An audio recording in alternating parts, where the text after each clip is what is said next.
ഇപ്പോൾ ബിജു രമേശ് മാധ്യമങ്ങളെ കാണുന്നു. ശബ്ദ സംരക്ഷണത്തിലേക്ക്.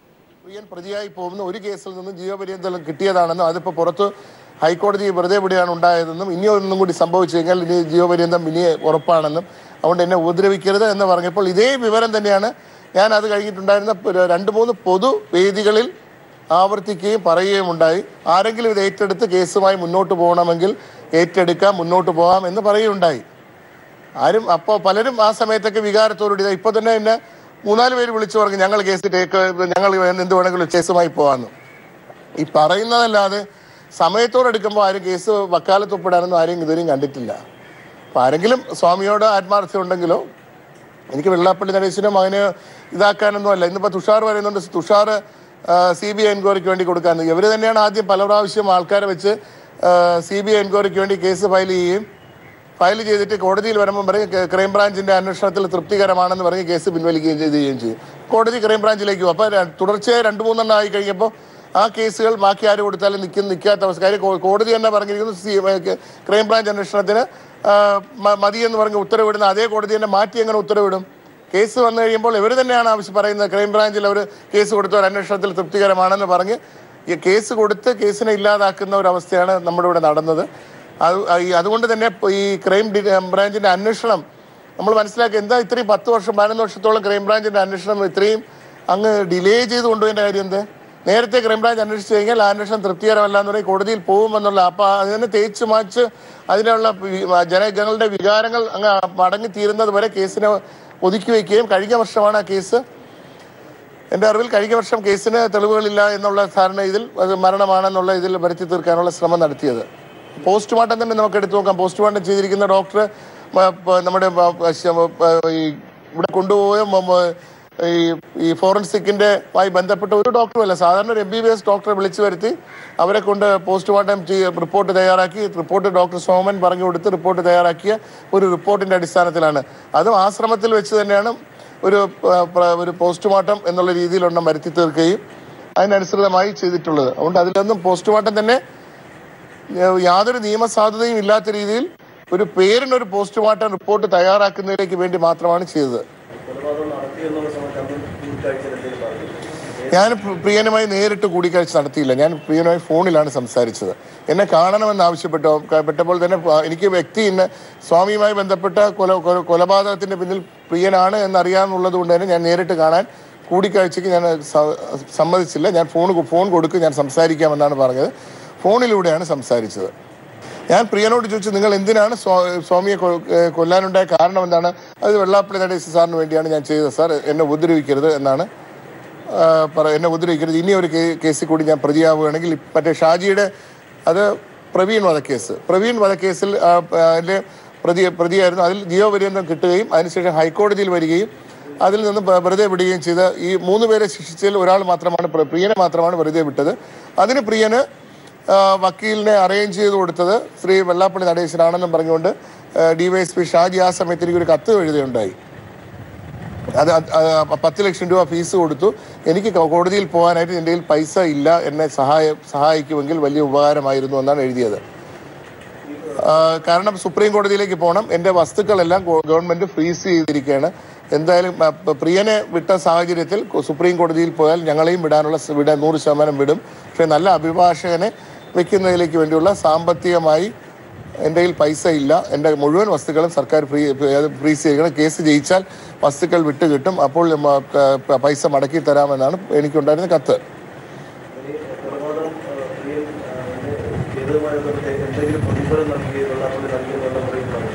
ഇല്ല, അതിന് പ്രതിഫലത്തെക്കുറിച്ചൊന്നും എന്നോട് പറഞ്ഞില്ല, ഞാൻ ചോദിച്ചതുമില്ല. പ്രതിഫലം നൽകാതെ ഇപ്പോൾ ഒരു കാര്യം ചെയ്യേണ്ട കാര്യം പ്രിയനെ സംബന്ധിച്ചില്ലല്ലോ. ആ പ്രതിഫലത്തിൻ്റെതാണല്ലോ ഈ കേസിനൊക്കെ സഹായിച്ചത്. ഈ പ്രവീൺ വധക്കേസിന് 10 ലക്ഷം രൂപ നൽകിയതും ഇന്ന് പ്രിയൻ്റെ അവിടുത്തെ അതിനുശേഷം അറിയപ്പെടുന്ന അവിടെ കൊച്ചിയിൽ എന്തോ വലിയ മറ്റേ ഹോൾസെയിൽ മാർക്കറ്റ് ചെയ്യുന്നു എന്നാണ് കേട്ടത്. അതിനുശേഷം പിന്നെ കൂടുതൽ പ്രിയനെ കുറിച്ചുള്ള ഡീറ്റെയിൽസ് അന്വേഷിച്ച് ഞാൻ പോയിട്ടുമില്ല. കാര്യം പ്രിയൻ്റെ പുറകെ പോയി ഇനി അവസാനം ഞാനും എന്തിനാ സമാധിയാവുന്നത്?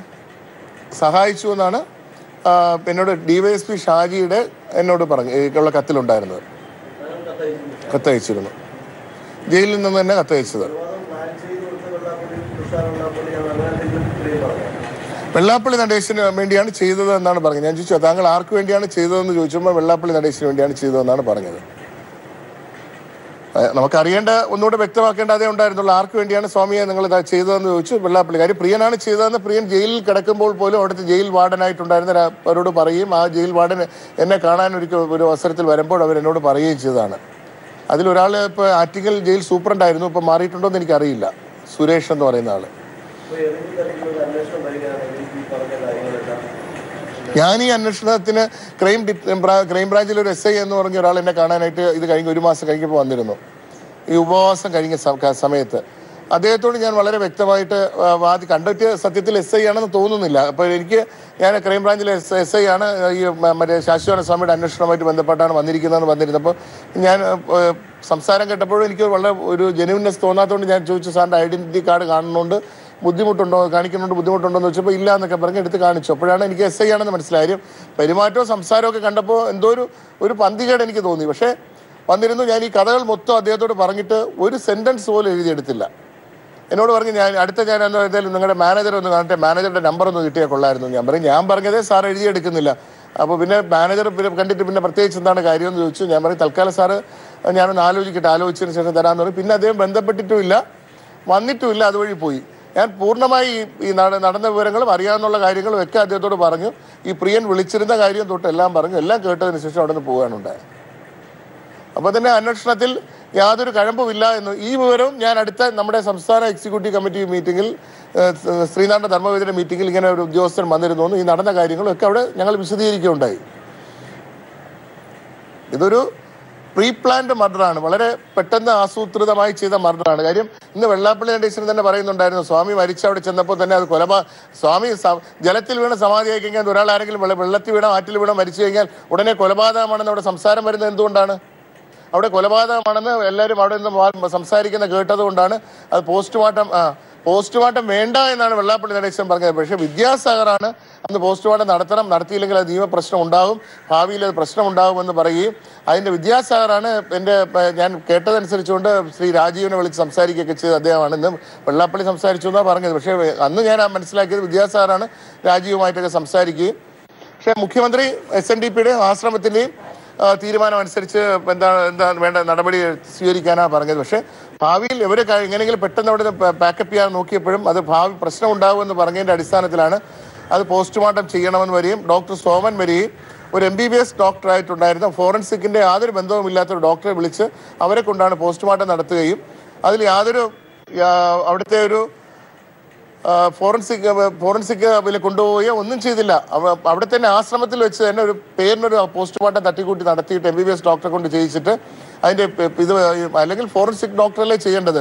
ഒരു പോസ്റ്റ്മോർട്ടം നടക്കുമ്പോൾ സാധാരണ എവിടെയെങ്കിലും ഉള്ള ഒരു ഹോസ്പിറ്റലിലെ ഡോക്ടറെ വിളിച്ചിട്ട് അവരെ കൊണ്ടാണ് പോസ്റ്റ്മോർട്ടം റിപ്പോർട്ട് തയ്യാറാക്കുക. അതിലൊക്കെ തന്നെ ഒരു പേരിനൊരു റിപ്പോർട്ട് തയ്യാറാക്കി ഭാവിയിൽ ആ കേസ് വന്നാൽ വരാതിരിക്കാനുള്ള എല്ലാ പഴുതുകളും അടയ്ക്കാനാണ് ആ സമയം തൊട്ട് അതിൻ്റെതായ പ്ലാൻഡായിട്ടാണ് ചെയ്യുന്നത്. ഒരു പോസ്റ്റ്മോർട്ടം നടത്തിന് എവിടെ കൊണ്ടുപോകുന്നത്? എറണാകുളം ഡിസ്ട്രിക്ട് ഹോസ്പിറ്റലിൽ കൊണ്ടുപോയി അവിടെ പോസ്റ്റ്മോർട്ടത്തിന് ഫോറൻസിക്കിലെ ഡോക്ടേഴ്സ് ഉണ്ട്, അവരല്ലേ പോസ്റ്റ്മോർട്ടം ചെയ്യേണ്ടത്. എന്തുകൊണ്ടാണ് അതിൽ നിന്ന് ഒഴിവാക്കി സോമന്റെ നേതൃത്വത്തിൽ ഒരു പോസ്റ്റ്മോർട്ടം നടത്തിയത്?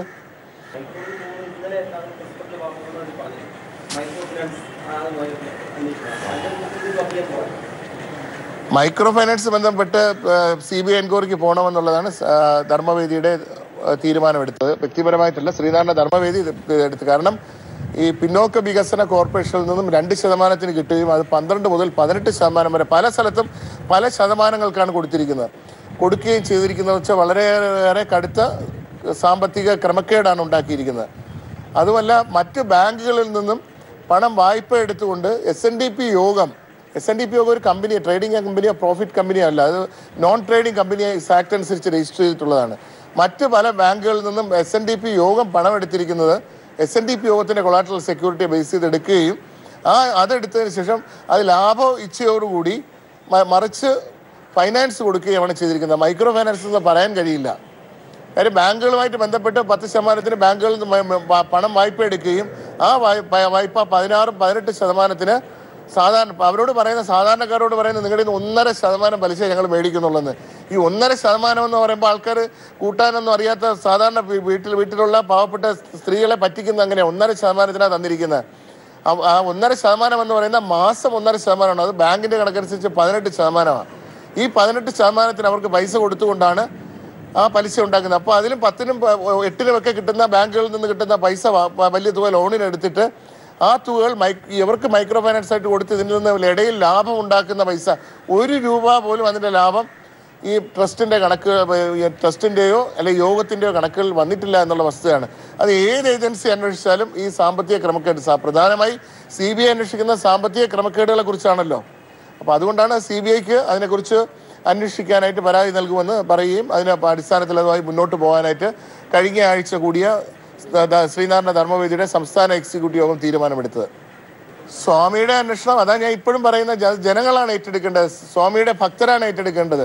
അല്ല എല്ലാ അന്വേഷണവും കൂടി ഞാൻ ഏറ്റെടുത്തിട്ട് അന്വേഷണത്തിൽ ഇപ്പോൾ തന്നെ കോടതിയിൽ ആഴ്ചയിൽ ഒരു കേസെങ്കിലും ഒന്നി KM മാണിയുമായിട്ട് ബന്ധപ്പെട്ടുണ്ട്, അല്ലെങ്കിൽ K ബാബുവായിട്ട് ബന്ധപ്പെട്ടുണ്ട്.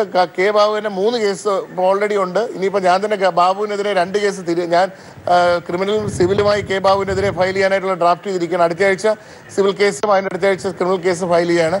അപ്പോൾ അതുമായി ബന്ധപ്പെട്ട് അങ്ങോട്ടും ഇങ്ങോട്ടും കേസുകൾ, ഒരു ദൈനംദിന കാര്യങ്ങൾക്ക് പോലും സമയം കിട്ടാത്തൊരവസ്ഥയിൽ സ്വാമിയുടെ കേസ് പൊതുജനങ്ങളും അല്ലെ മറ്റ് സംഘടനകളും സന്നദ്ധ സംഘടനകളും വലിയ സ്വാമി സഹായിച്ചിട്ടുള്ള, സ്വാമിയിൽ നിന്നും വളരെയേറെ ഉയരങ്ങളിലെത്തിയിട്ടുള്ള നിരവധി ആൾക്കാരുണ്ട് സഹായം കൊണ്ട്. അവരെ ഏറ്റെടുക്കണമെന്നുള്ളതാണ് ഞാൻ ഈ അവസരത്തിൽ അഭ്യർത്ഥിക്കുന്നത്. രമേശിന്റെ വാർത്താ സമ്മേളനത്തിന് തത്സമയ സംപ്രേഷണമായിരുന്നു പ്രേക്ഷകർ കണ്ടത്.